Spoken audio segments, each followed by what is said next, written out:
Mingəçevir rayon icra başçısı İlham İsmailov fokus göstərdi. Necə göstərdi? Çox maraqlıdır. Bir neçə gün əvvəl ayın 17-si vətəndaş, obyektdə olan vətəndaş, obyektə insanların gəlməməsindən, şəhərin boş olmasından, maşınların olmamasından və işsizlikdən, əhalinin Bakıya köç etməsindən şikayətlənən video paylaşdı. Gəlin videoya baxaq. Saat 9 obyekti bağladım. Məcbur. Ondan sonra belə bir biavaçılıq yoxdur.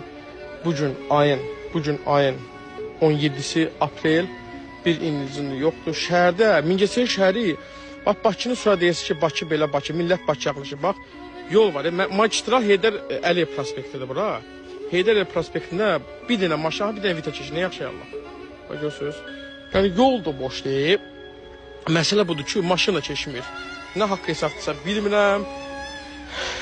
Bağladım obyekti bağladım, ondan sonra. Videodan görsənir ki, həqiqətən də vəziyyət acınacaqlıdır. Əhali yoxdur, axşam saatları insanlar işdən evə gəlməli olsa da heç bir maşın yoxdur və kafeyə gələn yoxdur. Yəqin ki, ya əhali yoxdur və yaxud da ki, insanların maddi rifahı yoxdur ki, gəlib kafedə otursun, yemək yesin.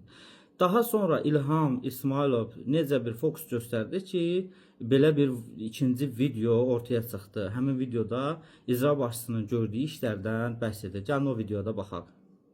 Mən Səfərov Mirzalan Namiq oğlu 17 aprel çəkdiyim video ilə bağlı aydınlıq gətirmək istəyirəm ki, hal-hazırda Mingəçevir şəhərində vəziyyət gözəldir.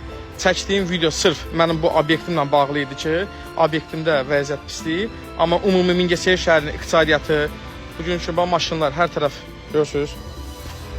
Yenə maşınlar ucu bucağı yoxdur maşınların. Baxın bir dənə, xahiş edirəm. Yəni çəkdiyim video sırf mənim bu obyektimlə bağlı Mingəçevirin ümumi iqtisadiyyatından. Mingəçevirin yaşayışı çox gözəldir, cəmaatı çox gözəl yaşayır, iş-güc var. İcra başçısı Mingəçevir şəhərini mən sizə qısa göstərəcəm. Şəhərimizdən gözəl abadlıq işləri gedir. Baxın bir dənə. Hər yer bax, görürsünüz.